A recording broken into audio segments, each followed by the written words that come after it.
Ganon. But anyway, salamat sa song offering. Okay? Now, let's continue our series study about biblical, okay, or dispensational study guide, mga kapatid, or approach. Okay, this time, mag-tindog ta please. Tayo.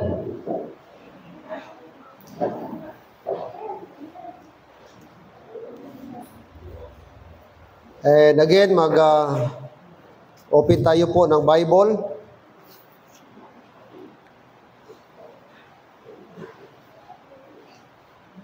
Sana may ma-memorize natin ito na verse. Hindi lang sana sa mga bata, kundi sa ating lahat. Tatay, nanay, mga young people, tayong lahat. 2 Timothy 2:15. Amen? Dapat lahat tayo. Encourage natin mga tatay, ating mga anak. Encourage natin ating mga wife na ma-memorize natin ang verse na ito. Na kahit di tayo mag-quote ng Bible, di tayo mag-open ng Bible, ma-quote natin precisely, accurately, verbatim. No? Na word for word, mga kapatid. Hindi ma-paraphrase. Minsan ma-paraphrase natin ang verse kasi di natin masyadong memorize word for word. But I hope ito yung pinaka-foundational na verse sa ating study. The primer to rightly dividing the word of truth. I hope next Sunday, memorize na natin, Brad. Ngayon, allow muna, exempted muna na magtingin sa Bible. Pero dapat next Sunday, wala nang exempted, ha? Ating i-memorize ito, i-quote ito, close the Bible. Para challenge ba? Amen. Sige po. 2 Timothy 2:15, read. Study to show thyself approved unto God, a workman that needeth not to be ashamed, rightly dividing the word of truth. Amen. Let's pray po. Dear God, maraming salamat this afternoon na maganda ang panahon, walang ulan, Panginoon. That's why wala kaming dahilan na hindi magbalik, wala kaming dahilan na hindi ikumpleto ang araw ng linggo. Sapagkat alam namin, Panginoon, kung aming iisipin, kulang pa ang morning, kulang pa ang afternoon, kung itutal namin.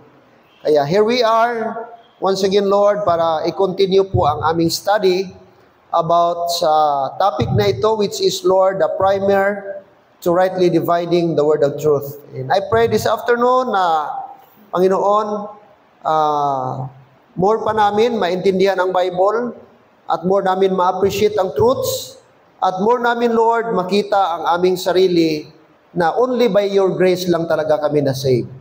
Wala kaming effort, wala kaming amount of works to, Lord, to suffice the demand of our sin on hell, but purely the unadulterated, purely the grace of God, ang siya po nagligtas sa amin through the blood of our Savior, the Lord Jesus Christ, on the cross. And thank you, Lord, na-satisfy ka sa blood ni Jesus Christ, na-satisfy ka sa demand ng penalty of sin, not only, Father, doon sa cross, but even, Lord, even in hell, Panginoon, makita namin na ang completion ng aming salvation, ginawa ng aming Panginoon. Kaya thank you so much, Lord. And I hope and pray na magbigay ka, Lord, ng enlightenment, illumination sa bawat isa upang ma-appreciate namin, Panginoon, ang iyong salita. And I believe hindi ka author, Lord, ng confusion, but ikaw ang author ng enlightenment. Shed light ang truth sa amin. At ang truth, Lord, siya po mag-liberate sa amin sa mga tradisyon, sa mga legalistic na mga bagay. And thank you, Lord, na dumating po sa amin ang mga aral na ito. Tulungan niyo kami, aming i-take advantage ng opportunity na matuto kami, Panginoon, na no need kami mag-Bible school because Bible school na po ito. Kung willing kami, Lord, na mag-learn, willing kaming makinig, at willing kami mag-humble sa inyong harapan, i-empty namin aming sarili na wala kaming alam, zero kami sa inyong harapan, and we need the wisdom and understanding from your word through the power of the Holy Spirit. Sapagkat the natural man cannot understand the spiritual things. Kailangan namin, Lord, ang Holy Spirit, ang intervention po ng Holy Spirit. Yeah, thank you, Lord. Ngayong hapon, we entrust and we commit everything to you in Christ's name. Amen. And amen. Praise the Lord. Now, again, let's continue our study, mga kapatid, about po sa contrast. Pag sinabing contrast, comparison, yung kaibahan ng isang bagay sa isang bagay. Ang tawag po doon, contrast. Okay? Now, ngayong hapon, ano ang contrast ng Jews under the law, before the cross, and then Jews during the tribulation period. Okay? And also during the millennium. So, tatlo po ito. The Jews before the cross, tribulation period after the rapture, and then the millennium. So, sila na itong tatlo, isa lang po sila, mga kapatid. Versus, body of Christ, which is the church age sa ating panahon ngayon. No? Sa panahon natin ngayon, the church age or the dispensation of the grace of God. Okay? The body of Christ or the church. Now, ano yung last Sunday na ating na-tackle, ating na-discuss? Ano yung comparison number 1? Ano yung contrast number 1? Okay? Sa before the cross, mga kapatid, ano ang kanilang procedure? Kapag ka ang tao ay nagkasala, kapag ka ang tao ay mali, kapag ka ang isang tao ay gumawa ng masama, sa panahon ni Moses, anong sabi? Exodus 21:23. Exodus 21:23. Review lang tayo for the benefit sa mga wala po ng Sunday or para po ma-refresh tayo. Kasi maganda po yung always i-refresh, always i-repeat para ma-register po sa ating mind. Alright. Exodus 21 verse number 23 and 24.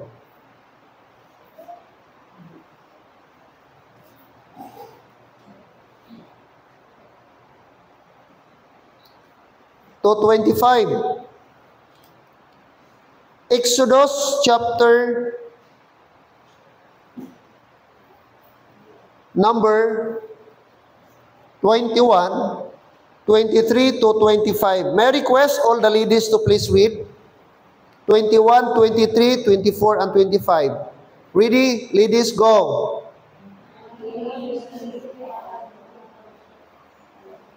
Oh, parang mahina. Sabay-sabay, nakita na, parang di nakita ng ibang mga ladies.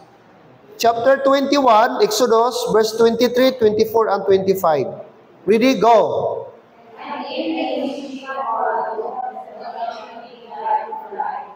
Eye for eye, tooth for tooth, hand for hand, foot for foot, burning for burning, one for one, strike for strike.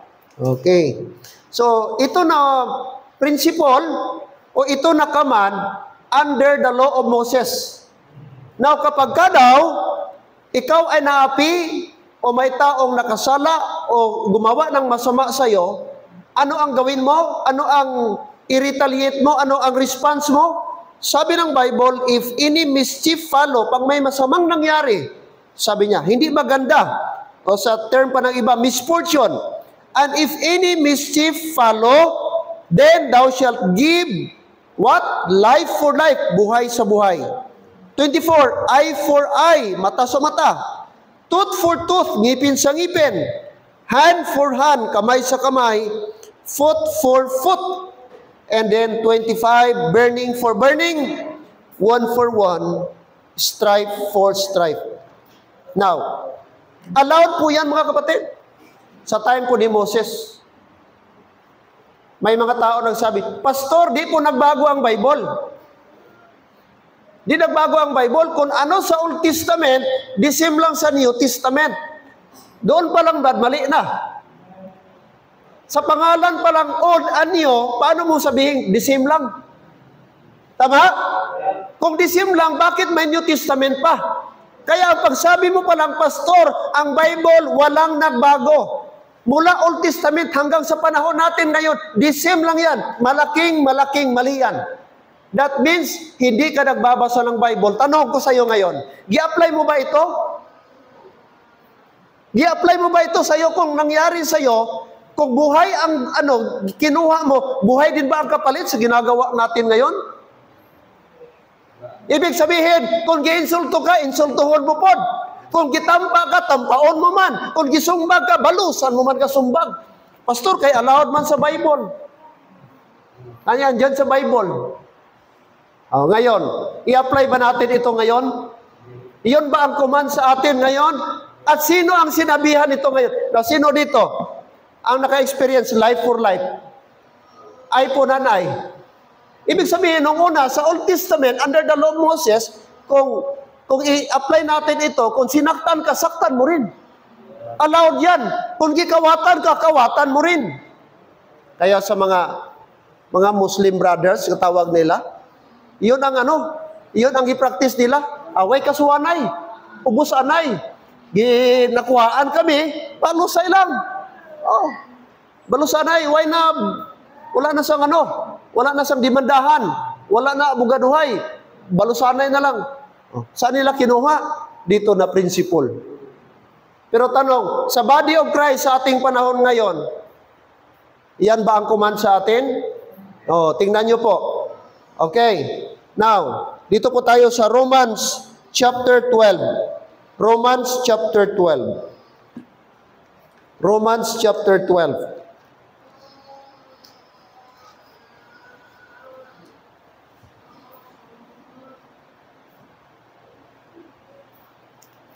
Romans chapter number 12. Let's go to verse number 17. Look at verse 17. Recompense to no man evil for evil.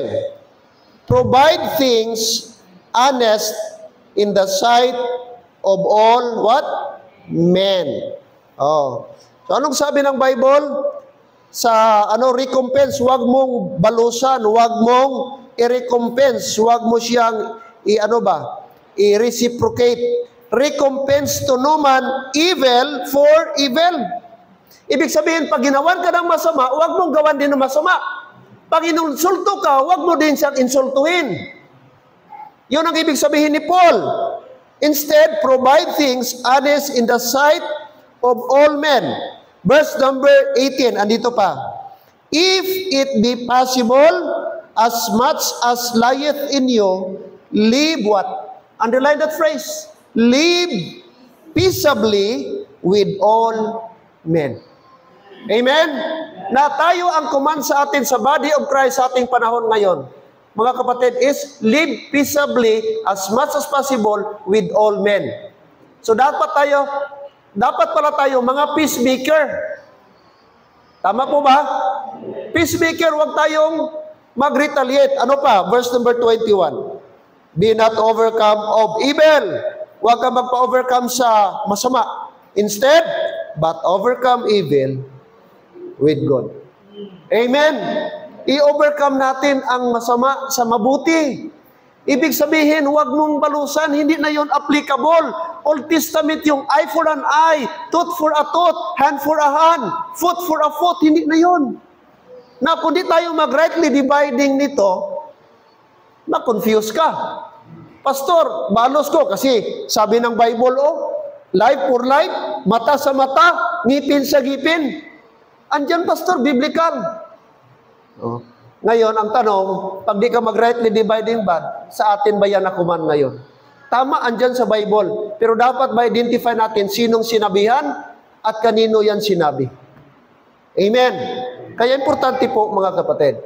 Kaya hindi pwede, magkaiba. Dito sa atin, sa body of Christ, live peaceably and be not overcome of evil, but overcome evil with good. Kaya sa atin ngayon, Ha? Nagrabyado ka. Ang gawin mo, habaan mong pasensya. Oh, yun ang solusyon. Okay? At kung pwede, kung di na makaya doon, idaan mo sa legal. Di ba meron tayong kasabihan, huwag mong, anong tawag doon? Huwag mong ilagay ang batas sa iyong kamay. Di ba may kasabihan na ganon? Anong sabihin? Hindi ka ikaw ang magbalos. Ikaw na ang batas, ikaw na ang judge. Nga patsyon ko di siya, di na ako maghulat nga may kaso-kaso pa, dugay kaso, gasto pa. Mainang ako na lang. Oh. So ikaw na ang nag-judge, dilagay mo ang batas sa iyong kamay. So sabi ng Panginoon, hindi. No, sa atin ngayon, ganun din po. Okay, maliwanag? So, sa Old Testament, mga kapatid, sa tribulation period, babalik ito. Sa Old Testament, before the cross, yan ang nangyari. Sa tribulation period, mangyari din po yan. Sa tribulation. Kaya mahirap ang buhay sa tribulation period. Kasi ma-connect ito ba? Magpapatuloy ito sa tribulation period na rules. Legal ito sa kanila. Sa panahon ni Moses ba, eye for an eye, legal. Kung gibulag ang mata mo, balusan mo man, bulagon mo man mata niya. Wala sang problema. Legal na kasi yun ang batas nila. O sa ating panahon ngayon, hindi po. I-apply natin yan ngayon. Tapos sabihin mo, pareho lang pastor, di nagbago ang Bible pastor. O paano mo yan i-reconcile ang dalawa? Sabi ni Paul, ganito. Sabi sa Old Testament, ganito. Ngayon, malilito ka ngayon. Sino ang sundin ko? Ang old, ang new. Saan dito ang para sa atin? So, yung bang sinabi ni Moses o yung sinabi sa time ni Apostle Paul? Kaya doon papasok ang rightly dividing the word of truth. Amen. Ayon. So, parang di kayo kumbinsido. Okay. Review lang. Pangalawa, sa Old Testament, before the cross, and during tribulation period, mga kapatid, salvation through works. Ang kaligtasan ay, mga kapatid, sa pamagitan po ng gawa. Mag-work talaga sila. Required sila na mag-work. Okay. Now, pag hindi tayo mag-rightly dividing, kapatid, nalaking problema. May isang tao, may sabarista. Sabi ng SDA. Sabi niya, di ba kayo mga Baptist? Naniniwala kayo ng kaligtasan, Ephesians 2:8 and 9? Anong Ephesians 2:8 and 9? For by grace are you saved through faith, and that not of yourselves. It is the gift of God, not of works, lest any man should boast. Di ba kayo naniniwala kayo ng kaligtasan, grace alone, through faith? Sabi mo ng Baptist, siyempre. Memorize pa niya. Ngayon, sabi ng sabarista, paano kung mapatunayan ko at may mababasa akong verse na ang kaligtasan tinuro ni Jesus Christ na magkaroon ng eternal life, sundin ang batas ni Moses, aaminin mo, talo ka? Sabi niya, o sige, patunayan mo na basta ako, naniwala ako na ang kaligtasan ngayon ay talagang grace alone. Paano ngayon yung Luke chapter 18 verse 8? Kaya wala ka mang alam sa Bible. Paano kung mabasa ko, makot ko sa Bible, na mismo si Jesus Christ nagsabi, para magkaroon ng eternal life, sundin ang batas ni Moses. Anong verse? Luke 18:18. Tingnan nyo po. Ano doon sa Luke 18, di ba? Ano ang may tao dito nagtanong? Luke chapter 18. Luke chapter 18. Sige, basa tayo. Luke 18:18. And a certain ruler asked him, saying, Good Master, what shall I do to inherit eternal life? And Jesus said unto him, Why callest thou me good? None is good, save one, that is God.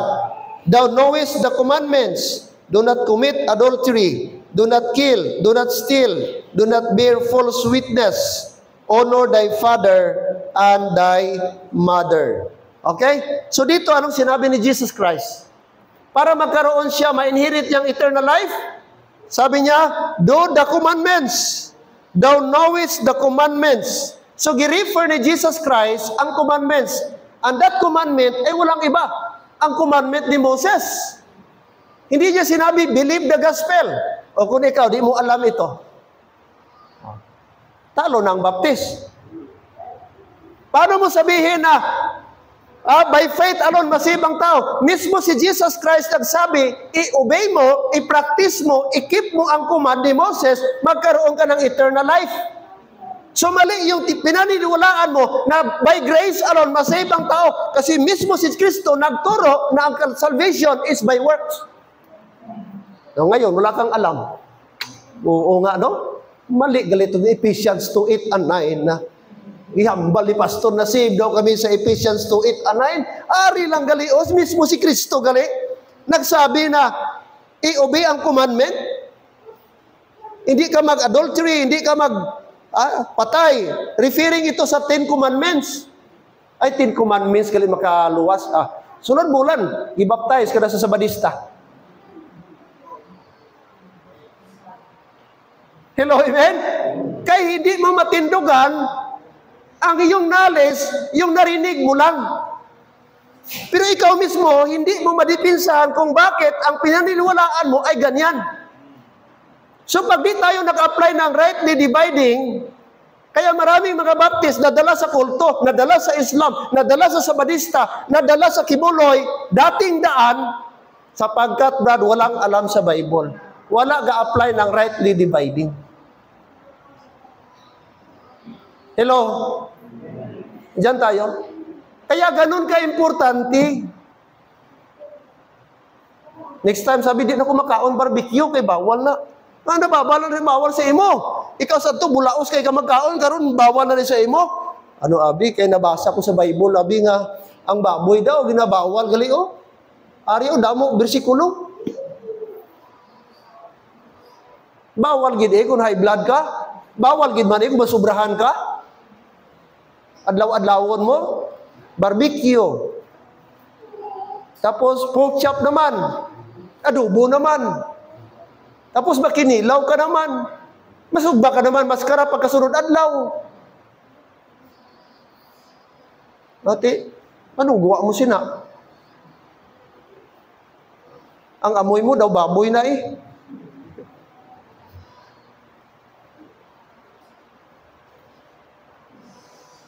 Sabi ni Jesus Christ na yung salvation nila through works. Pero sa atin mga kapatid, sa ating panahon ngayon sa body of Christ is salvation by grace through faith alone. Amen?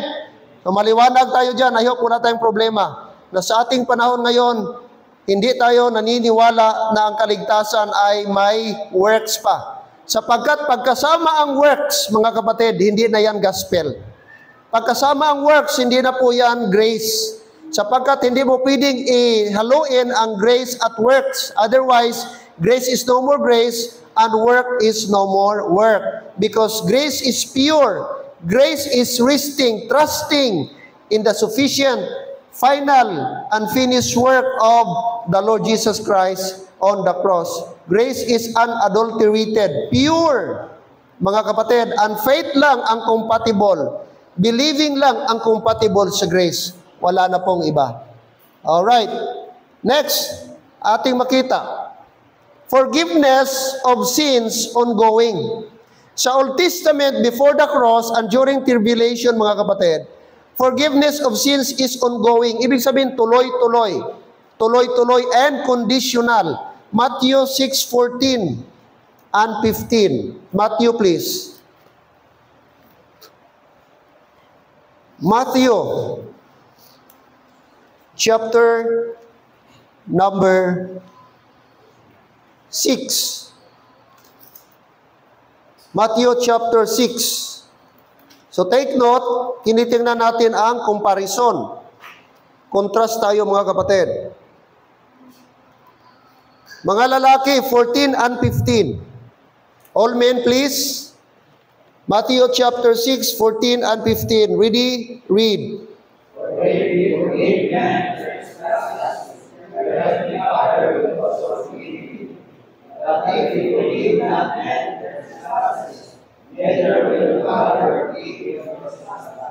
So nakita nyo?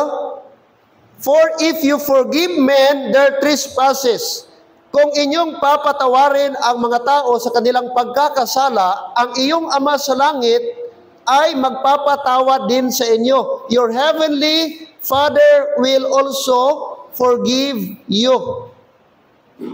Verse 15, but if, ito yung consequence, ito yung dilemma. But if ye forgive not, negative, kung hindi ka magpatawad, but if ye forgive not men their trespasses, anong mangyari sa'yo? Neither will your Father forgive your trespasses. So, ibig sabihin, ang forgiveness sa Old Testament conditional. Nakadepende kung magpatawad ka sa iyong kapwa na nagkasala sa iyo, ay doon din na moment, patatawarin ka ng Ama na nasa langit. Subalit kung hindi ka daw magpatawad sa mga taong nagkasala sa iyo, ang iyong Ama na nasa langit ay hindi ka rin patatawarin. So, conditional at ongoing. The more na mga tao magpatawad sa iyo o hingi ka ng tawad o hihingi sila ng tawad at patawarin mo, the more din ang chances patawarin ka. Pero the more ka hindi magpatawad, the more din ang chances na hindi ka rin patawarin. Nakuha nyo? Conditional. Ang pagpatawad ng Ama, nakadepende sa tao. Kung magpatawad ka, patawarin ka. Kung hindi ka magpatawad, hindi ka rin papatawarin ng Ama. Now, ma-confuse talaga mga kapatid. Oh? That is before the cross and during tribulation period. Conditional, ongoing forgiveness. But sa atin ngayon mga kapatid, ano pong sabi ng Ephesians 4:32? Ephesians 4:32. Let's go to Ephesians. Ephesians 4:32. Ephesians 4:32.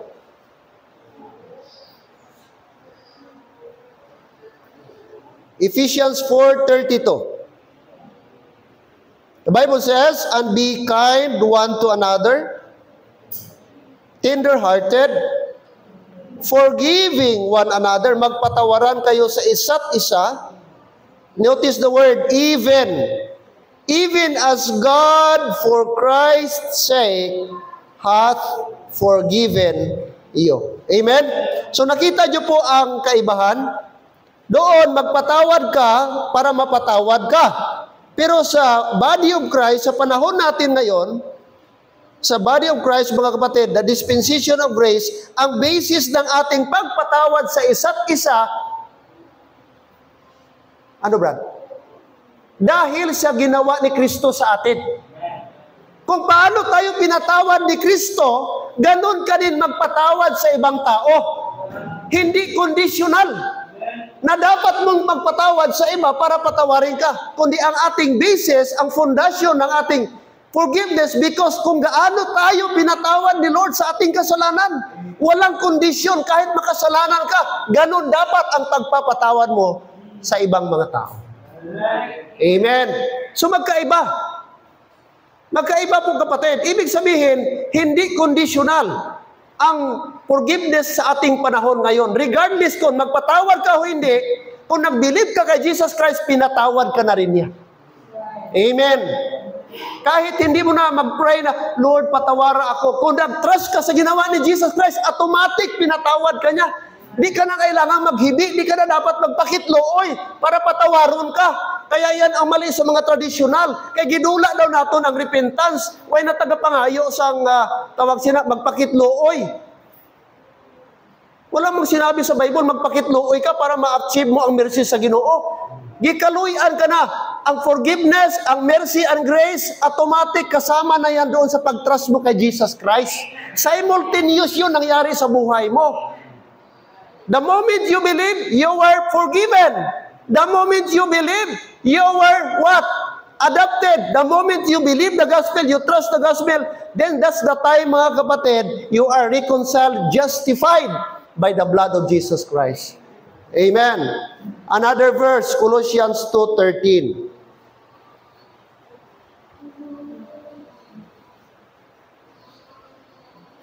Colossians 2:13.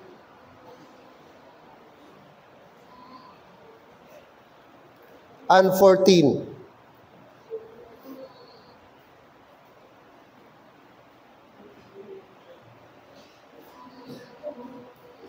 Okay. Dito muna tayo sa 13.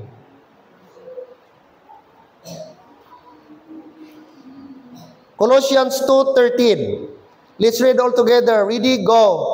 And you, being dead in your sins, and the uncircumcision of your flesh, hath he quickened together with him, having forgiven you all trespasses. Amen. Notice the word. Anong ginawa ni Jesus Christ sa atin? He quickened us. Tayo noong una, mga kapatid, mga dead tayo sapagkat uncircumcised tayo in the flesh. But thank God, He quickened us together with Him. Not only He quickened us, but also forgiven us of all our trespasses. I want you to underline the word all. Mga kapatid, sounds strange ito sa inyo. Pero based sa my study, at nagtanong ako mga kapatid sa mga teachers sa RD, which is gi-explain nila sa akin, nung gibasa ko ito, tama nga. No need na tayo sa ating prayer maghingi ng tawad. Na every time tayo mag-pray, Ginoo, patawara ako sa akong sala. Anong ganito nga verse? Ibig sabihin, the more ka magkasala, andun yung grace ng Panginoon. Pero sabi nga doon, hindi license na. Dahil pinatawad ka na, magpinagusto ka na. The more ka nga maging conscious sa ginagawa mo, dahil pinatawad ka na. Nakuha nyo? Sabi ni Lord, ni Jesus Christ, forgiven from all. Nakuha nyo dyan? All trespasses. Kaya hindi na tayo kailangan pa na maghingi pa ng tawad every time mag-pray tayo. Ando na ang pagpatawad ni Lord. Gipatawad ka, hindi lang nung una, hindi lang ngayon. Even in the future, kasama yun sa all. Kasama yun sa all. All trespasses. Anong pag-intindi mo sa all? All means all. Amen. So yung kasalanan mo na gi-blot out, yung kasalanan mo na namatay si Kristo, yung kasalanan mo na gished ang blood ni Christ, kasama na even your future sin. Alam na ni Lord na even yung future sin mo, kasama na yung gished ng blood ni Jesus Christ. Amen. All trespasses, all your sin. Kaya din na tayo, pinatawad ka niya. Bakit ka pa maghingi ng tawad kung all your sins pinatawad na ni Kristo sa cross? Amen. Kaya doon dapat makorek tayo doon mga kapatid. All our sins have been forgiven. All our cleansed have been cleansed in the cross. Kaya mga kapatid, sabi ng verse 14, we are blotted out the handwriting of ordinance. Verse number 14, atras konti, chapter 1. Tingnan niyo po.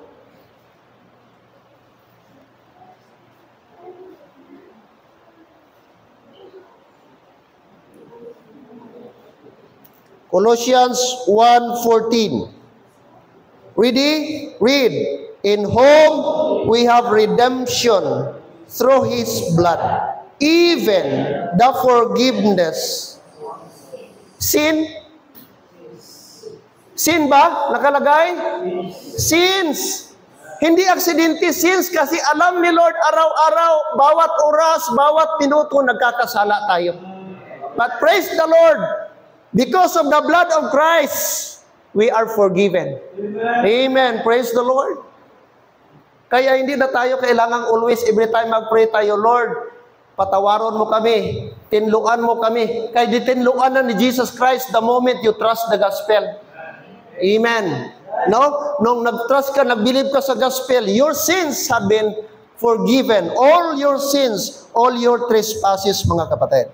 Kaya, ang basis natin ngayon, sa Old Testament, para mapatawad ka, anong sabi Brad? Dapat ka magpatawad sa nagkasala sa iyo. Pero ngayon, sa body of Christ, magpatawad ka sapagkat tinatawad ka na ni Kristo.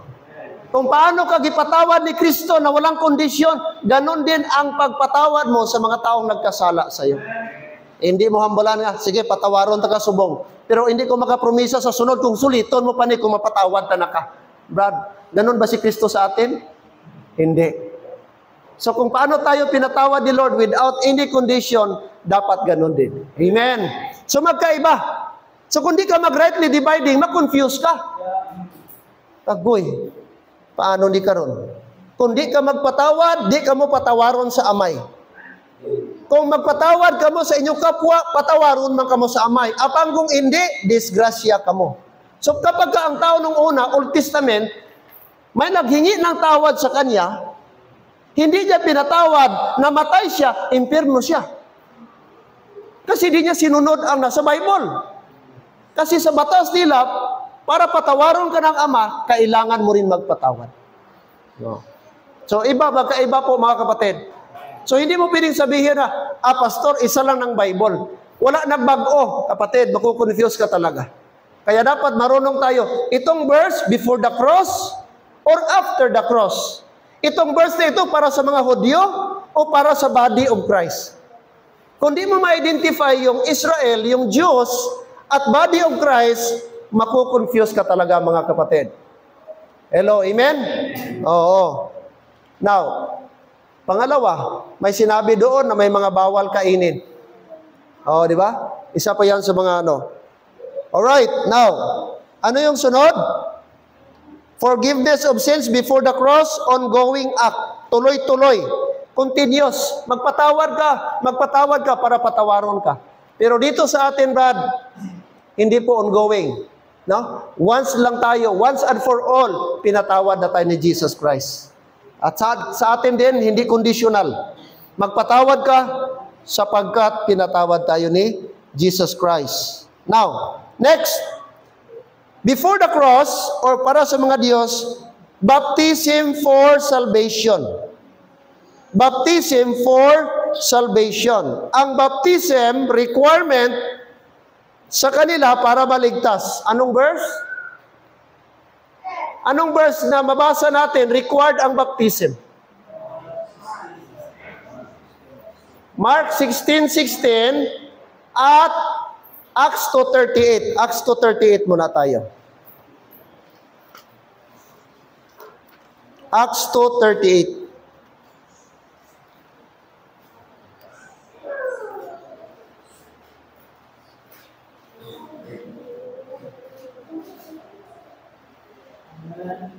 Amen. 2:38. Dito po si Peter nag-preach.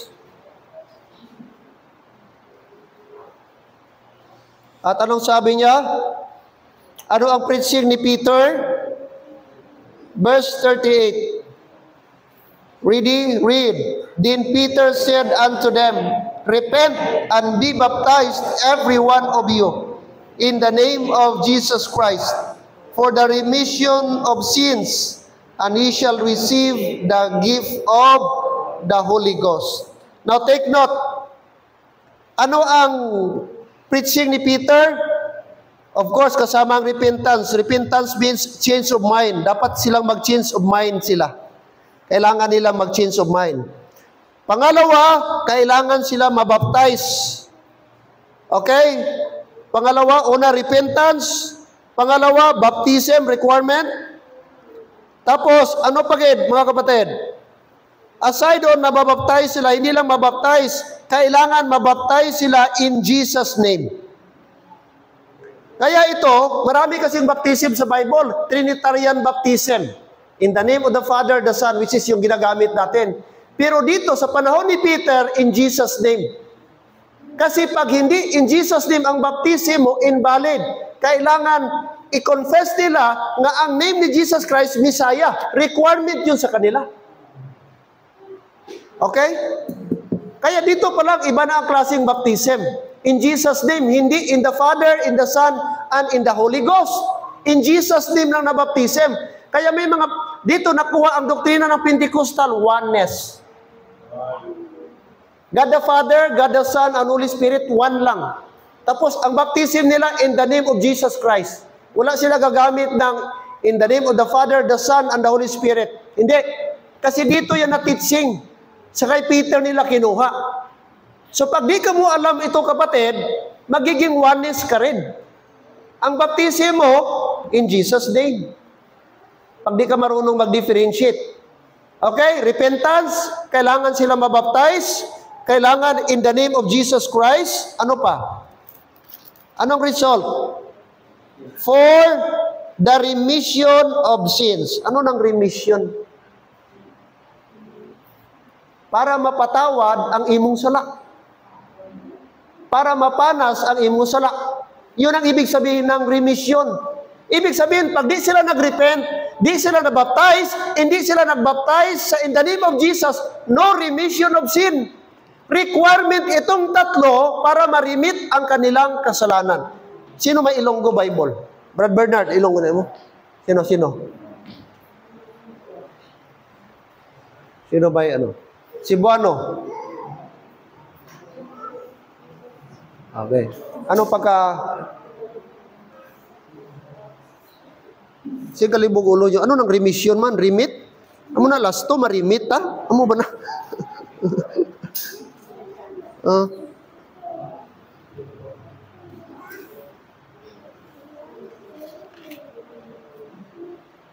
To 38.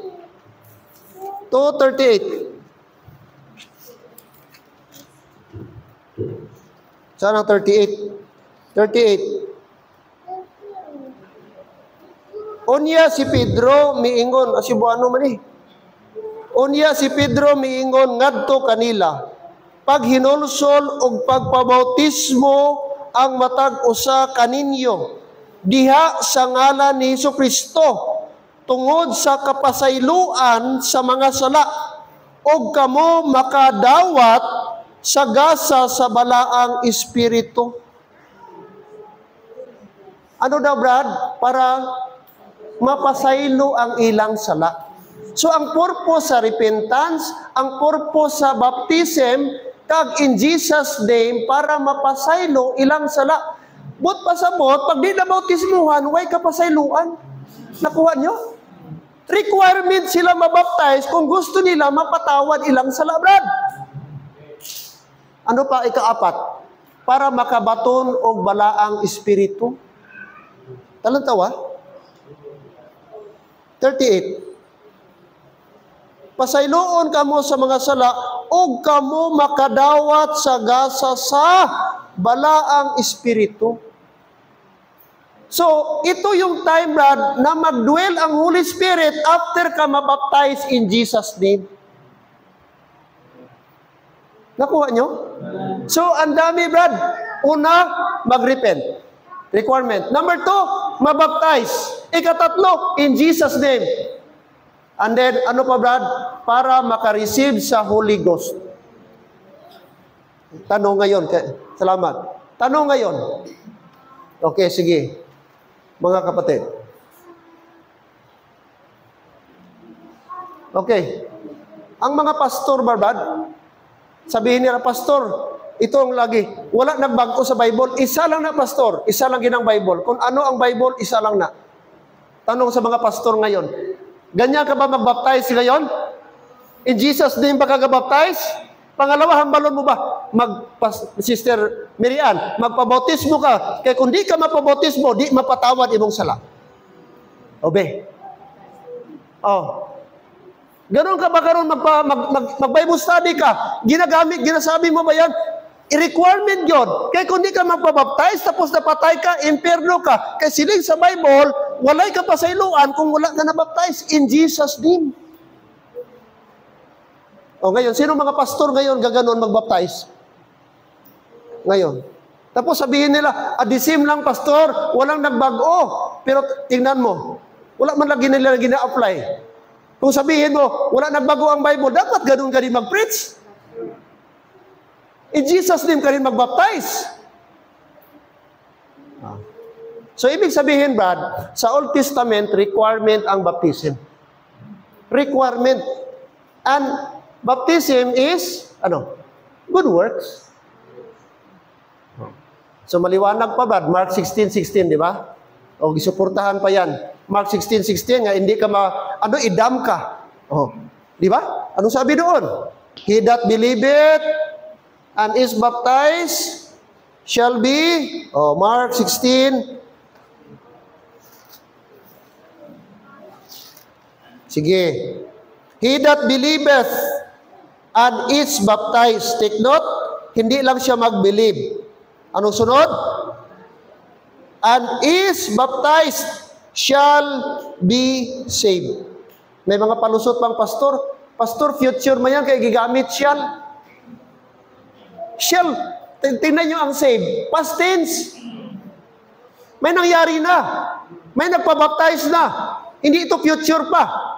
Although future pa kasabi, pero may nagpabaptize na. At sabi dito, he that believeth and be baptized shall be saved. Oh, paano mo yan i-reconcile? But he that believeth not shall be damned. Oh, doon din sila magbase sa ikadwa. Tingnan nyo diyan, na-mention pa ba uli ang baptism? Yan ang palusot ng mga baptist. Wala na gi-require ang baptism sa second phrase. Pero di nila ma-reconcile ang first phrase, he that believeth and be baptized shall be saved. Doon sila magpalusot sa, but he that believeth not shall be damned. Pero tingnan mo, giulit bang baptism diyan? Wala na. Kasi di na requirement ang baptism. Requirement ga sa... Amen? So, ang di naintindihan, Brad, before the cross ito. Requirement. Hindi mo pwedeng i-deny ito na appeal yun, Brad. Requirement yun. Ang baptism, before the cross, sa time ni Jesus Christ, sa time sa apostle, gibaptize sila for them to be able to be saved. Now, tanong, sa ating panahon ngayon, ganun ba tayo? Kailangan ba tayo magpabaptize para ma-save? O, tingnan nyo po, Colossians chapter 2, verse 12. Colossians 2:12.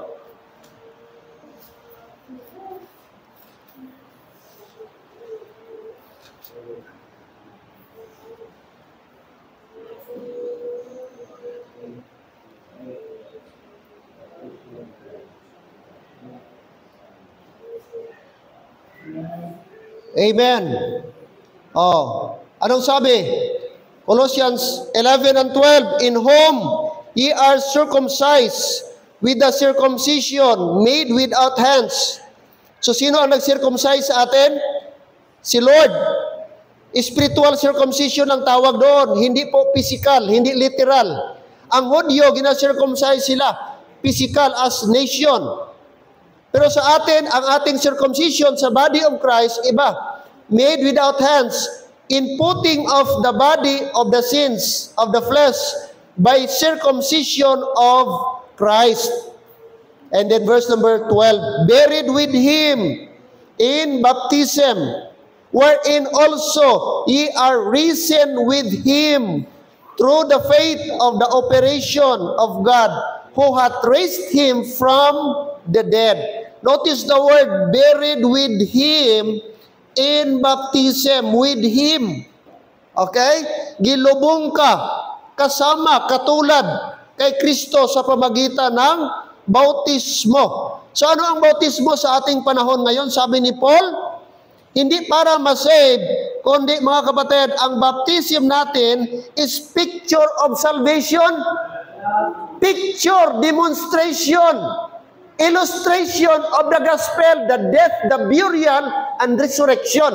That's the purpose. Bakit tayo magpabaptize? To demonstrate, to illustrate the gospel. Hindi para ma-save. In fact, kahit dili ka mabaptize, save ka pa rin. Kasi gospel ang salvation natin. But, gi-picture out natin, gi-demonstrate natin ang gospel by baptism. Mga newly baptized, I hope na intindihan po ninyo yan. Gi-lecture natin doon. Amen? Hindi requirement, kapatid, but this is demonstration of the gospel. Kaya wala tayo gasabi na magpabaptize ka para ma-save. Hindi. Bakit ka nagpabaptize? Kaya gi-picture mo si Jesus Christ sa life mo. Katulad kay Kristo, namatay ka, gilubong ka, nabanhaw ka, katulad kay Jesus Christ.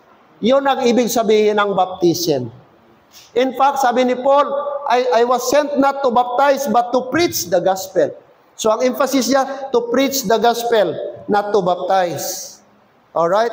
But di tayo katulad ng iba na wala ng baptism. Baptize tayo to demonstrate mga kapatid. Hello, amen? Kaya dapat alam natin ba paano i-reconcile? Paano yung Mark 16:16? Paano yung Mark 2:38?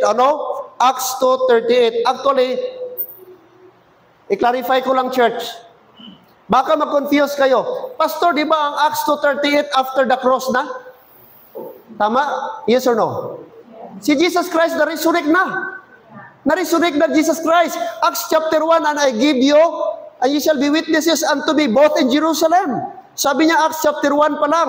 Then upper room na sila. Yung Holy Spirit. No? Like a dove, mga kapatid. Doon, in feeling of the Holy Spirit. Pero may tinatawag tayong transition period. Hindi automatic namatay si Jesus Christ, pumasok agad ang grace, naintindihan talaga nila ang grace, na-cut off automatic ang law. Hindi, nag-diminish pa. Amat-amat, nag-fade ang law. Andyan pa ang law. Nag-take effect pa ang law. Ang mga practices sa Old Testament, nagdahan-dahan pa. Habang dahan-dahan pa akyat ang grace, ang law, mga kapatid, andyan pa rin, nag-diminish lang. Kaya na-notice nyo, Acts chapter number 5, Ananias and Sapphira. Nagitanong ang mag-asawa, sa inyo pa, hindi pa nabinta ang lupa, sa inyo yon na pagmamayari.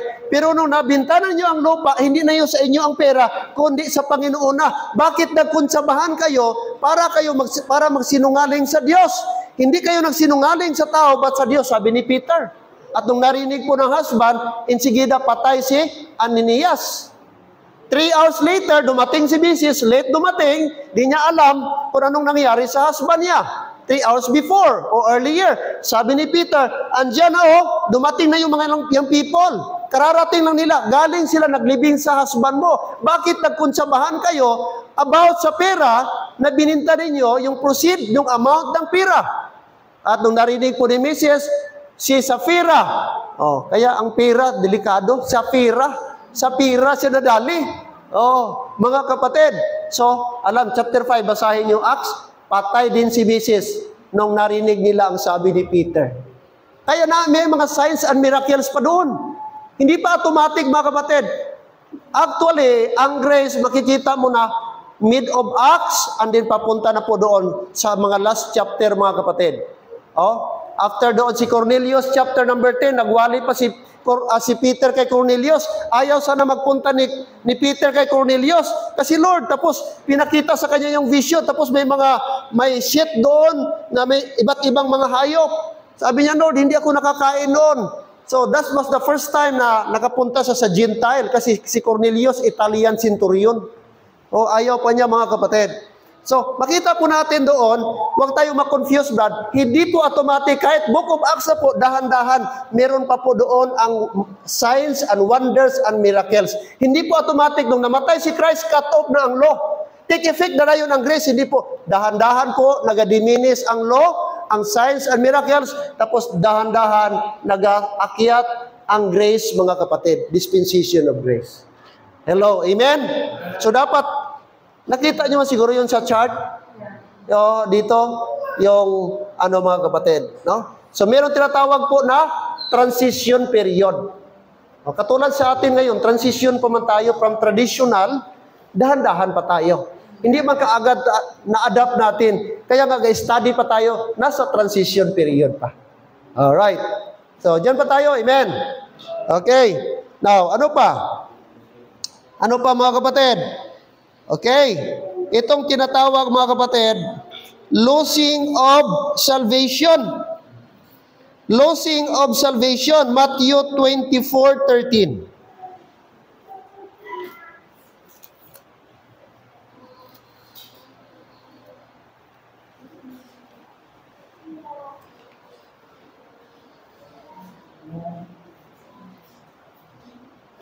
Matthew chapter number 24.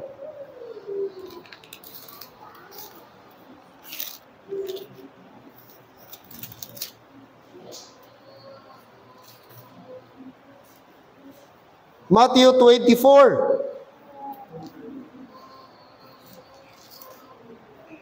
Matthew 24. Look at verse number 13.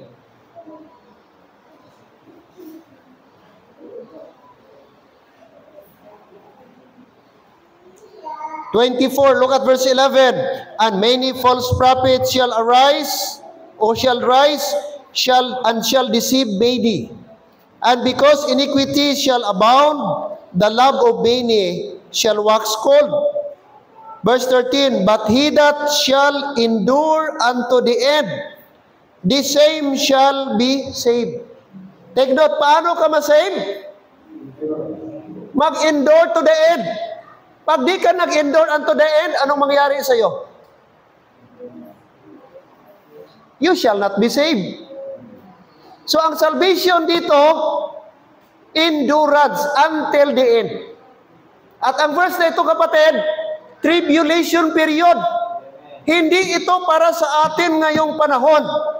Pero may mga mali na pag-intindi, kaya yung mga Pentecostal, hindi ka gid mag-backslide. Kaya kung mag-backslide ka, sigurado, disgrasya, balda ka gid.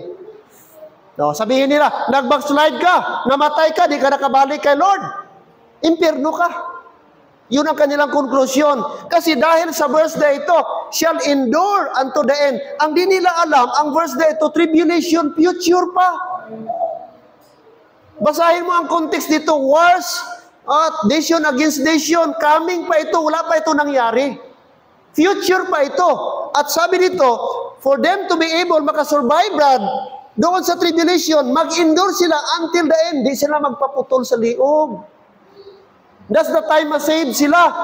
Kaya doon yun, coming pa yun. Pero ngayon, gina-apply ngayon. Sabihin mo, di gid ko mag-backslide. Magpadayon gid ko para ma-save. So ang salvation nila, good works, magpadayon, hasta sa katapusan para maluwas. Kaluoy nila, hasta pas katapusan. Ang pamangkot, makaabot kayahan sa katapusan? Makalahutay kayahan sa katapusan? Ano nang pamangkot, dira? Ano ang garanti mo? Hello, ara pa ta? Anong garanti mo nga mahambal mo? Hasta sa katapusan, makaya mo, makasurvive ka? So hindi po mga kapatid. So ang salvation nila, pwedeng mawala. Kasi until the end, endurance. Okay. Now, sa atin, Brad, ganun ba? Mawala ba ang salvation natin? Ano ang ating verse? Na mapatunayan natin ang tinatawag eternal security.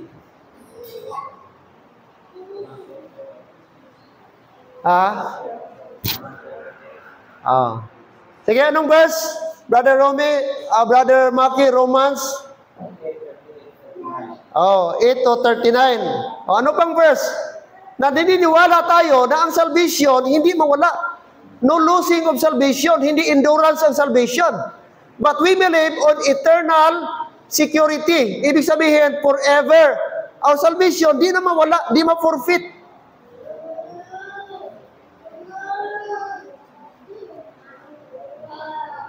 Ano pa ta?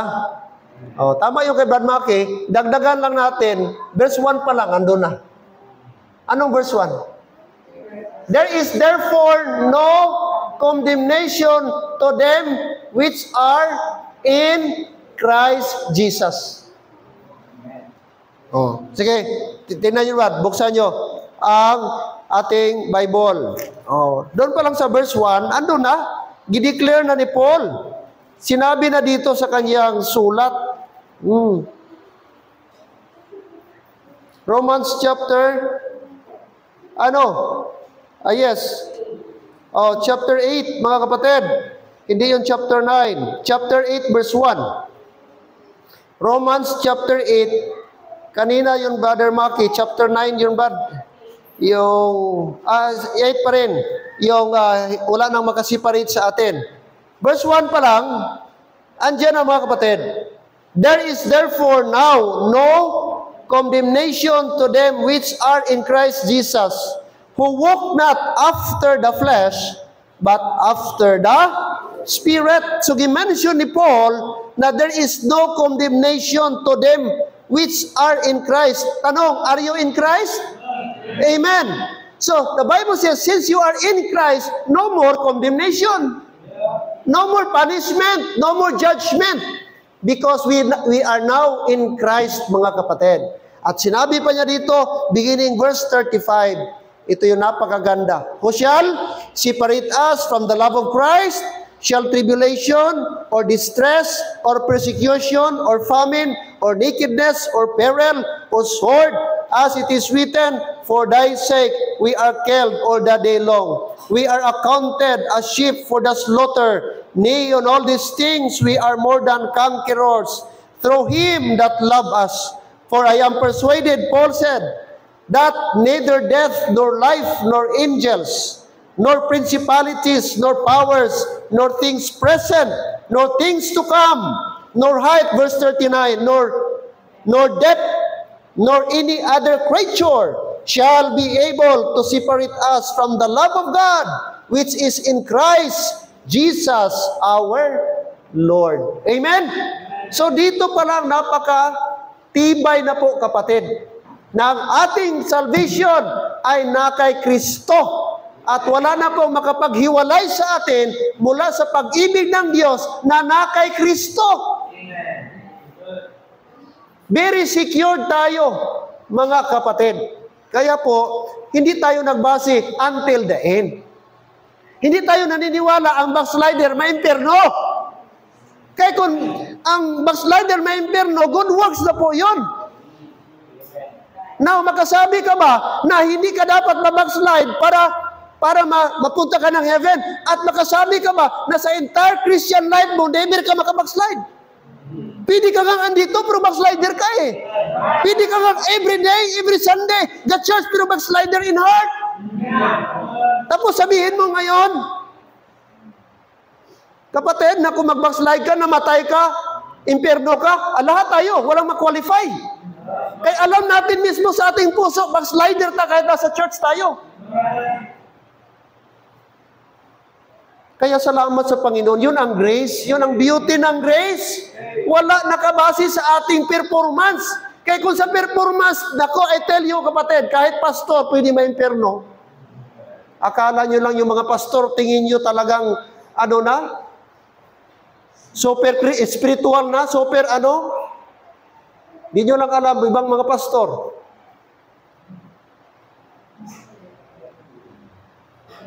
Amen. Kaya salamat, purihin ang Panginoon sa kanyang biyaya. Na grace lang talaga, kapatid. And very sad, ang teaching na ito, gina-ridicule, gina-criticize, gina-belittle, gina-despise. And I tell you, I warn you members, huwag kayong makipag-associate sa mga tao na umalis dito, lalo na sa kabila, na invite nyo sa inyong mga bahay, anumang okasyon. I tell you, because mga kapatid, they are not against me, they are not against the church, they are against the truth. And this is the truth of the Word of God. Anong business nyo makipag-associate sa kanila? Ano yung business ninyo na invite nyo sa inyong mga bahay na first and foremost, kaya sila umalis kasi ayaw nila ng Word of God?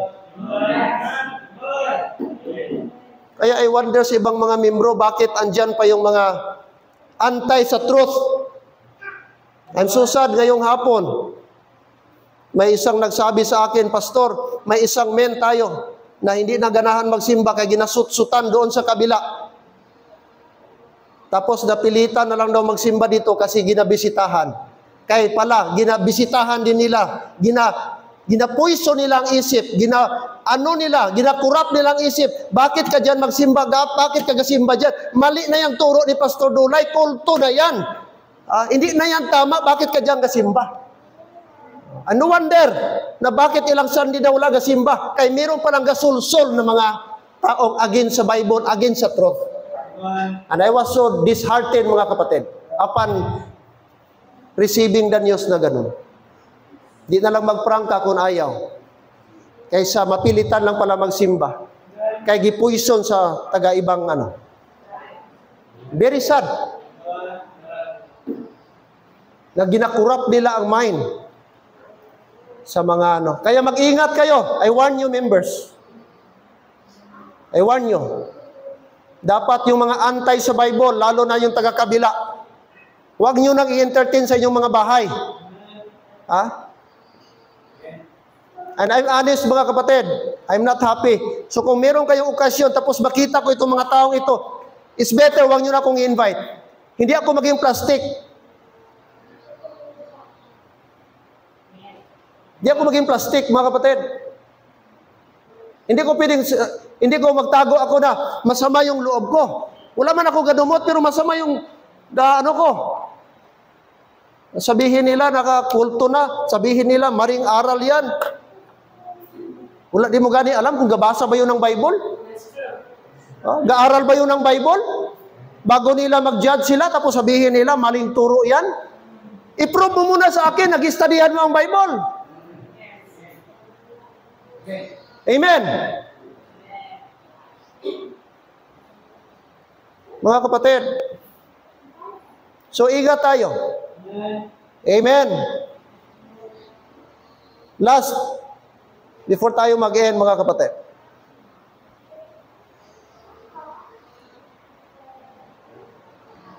Before the cross, we are in the hand of God. Before the cross, anong sabi ni Jesus, mga kapatid? John 10:28. John 10:28. Minsan ginagamit natin ito as eternal security.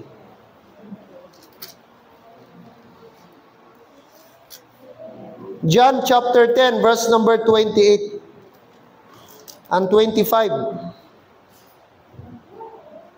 28 and 27 and 28. John chapter number 27 and 28. John chapter 10. John chapter 10, 27 and 28.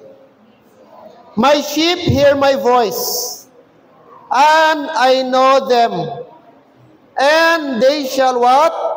Follow me. And I give unto them eternal life, and they shall never perish, neither shall any man pluck them out of my hand. Jesus Christ nagsabi, number one, bakit hindi ito na verse para sa atin? Number one, hindi tayo tinawag ang Gentiles. Never. Never. Mga kapatid, tinawag ang Gentiles na sheep. Remember, ang sheep always nag-refer yan sa Israel. Never gi-compare ang body of Christ, never gi-compare, kapatid, ang mga Gentiles na sheep. Hindi po. So, Israel po yan. Israel lang sinabihan, my sheep hear my voice and they follow me. Hello, amen? Tapos, verse number 28, and I give unto them eternal life, and they shall never perish. And take note, neither shall any man pluck them out of my hand. So, ang Christian, before the cross, saan siya? In the hand of God. Nandun siya sa kamay ng Diyos. In the hand of God. Tanong, sa body of Christ, saan ang Christian? Aside na in Christ, we are the hand of God mismo. We are the hand of Christ. Bakit? Sa body of Christ, part ka sa body. Christ is the head. Hindi ka lang gilagay sa kamay. Ikaw mismo, parte sa katawan ni Jesus. Siya ang head, tayo ang body. Amen? So, hindi ka lang, kapatid, gilagay, parts ka of the body of Christ. So, magkaiba yung gilagay ka sa kamay, iba yung naging kamay ka sa body of Christ. Sabi doon, pwede ka liig, pwede ka kamay, pwede ka, anong sabi doon sa Corinthians, Brad? Ay, pwede ka, baka sabi ba, hindi ako kamay, hindi ako ang mata, hindi ako, mas lesser ang aking function. Hindi, sabi, equal ka doon, sabi ni Paul. So, iba yung pinatong ka sa kamay, tayo na sa body of Christ, part ka na sa body. Hindi ka lang pinatong sa kamay. Okay? So, maliwanag po, mga kapatid. Magkaiba po yon. We are part because we are in Christ. We are in Christ. Okay? And then, bilisan ko lang ito. Sa Old Testament or before the cross, losing of the Spirit of God. 1 Samuel chapter 16, verse 13. 1 Samuel. Quickly, and then we will end, mga kapatid. Okay, ulitin ko lang. So, yung John chapter 10, verse 28 and 27, hindi yan para sa atin. Sa ating dispensation ngayon, para yan sa Israel. Hindi natin yan. Hindi tayo sheep. Tayo po ay new creature. New creature tayo. Alright. Okay? Dito po tayo sa 1 Samuel 16. 1 Samuel chapter 16. 1 Samuel chapter 16, verse 13 and 14.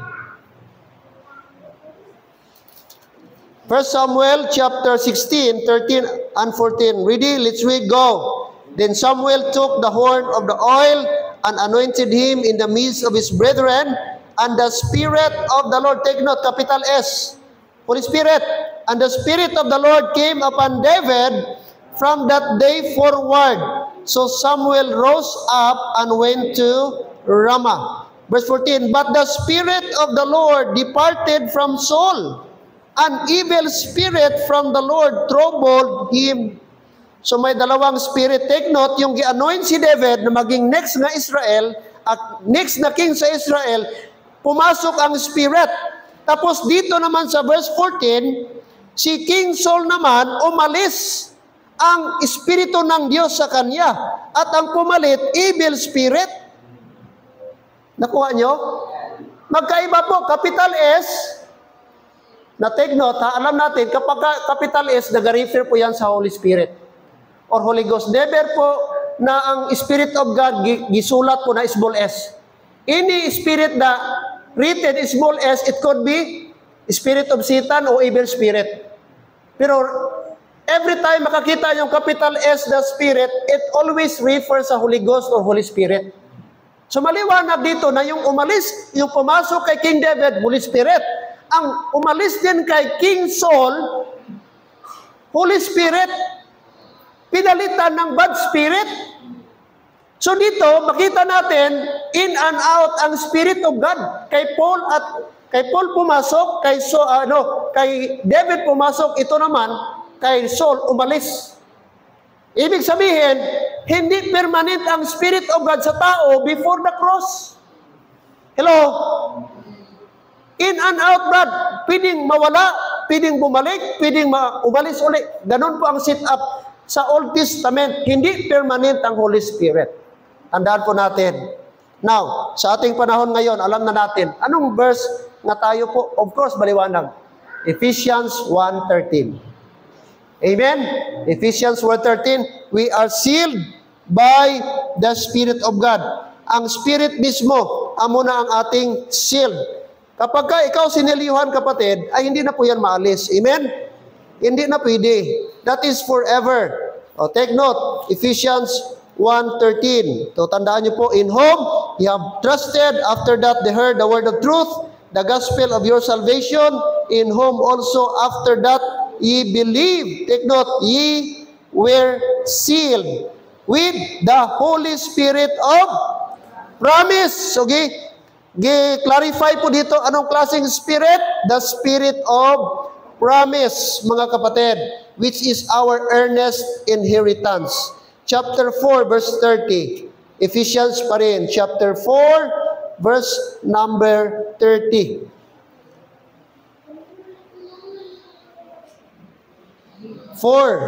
Verse number 30. Verse number 30, the Bible says, okay, chapter 4. Okay, ready? Read. And grieve not the Holy Spirit of God, whereby ye are sealed unto the day of redemption. So, the day of redemption, nung nag-trust tayo ng gospel, whereby ye are sealed. So, kaya na, Ephesians 1:13, we are sealed. Dito naman, we are already sealed. So, permanent na. Indwelling, na-sealed ka na. It is the Spirit of God mismo ang naging tatak natin sa ating puso. Amen? The moment we believe the gospel. Okay? I hope na meron tayong na-learn this evening. Amen? Or this afternoon about contrast. Meron pang dagdag, mga kapatid. God willing, let's continue this next Sunday. But, kaya importante yung contrast. No? Ano ba? Sa pag-study natin ng Bible, before the cross, dapat alam natin, before, after the cross sinabi. Pangalawa, sa Israel ba ito o sa body of Christ ito sinabi? Kasi pag hindi natin yan, ganon mga kapatid, makukonfuse po tayo sa verse. Sinong sinabihan? Kaya, like I said, ang conclusion mo, nagalibog ko. Buti pa, di na lang ko magbasa sa Bible, kaya daw di ko maintindihan, nag-contradict man. daw gakontrahanay, iba dito gihambal, iba naman dire. Iyon kapatid, ang conclusion pag hindi tayo mag-rightly dividing. Kaya, importante po, rightly dividing the word of truth. Amen? Praise the Lord sa ating pong natakil po ngayong hapon. Okay, tayo po tumayo. Let us pray. Father God, maraming salamat po this afternoon sa mga na-discuss po namin. And it's my prayer, Lord, na sana makatulong ito sa bawat isa, na the more pa kami mag-learn sa Bible, ma-challenge kami, Panginoon, na to study more, para hindi kami ma-mislead or ma-deceive ng mga cultic lesson, cultic teachings, Lord. Help our members na maging strong kami in doctrine,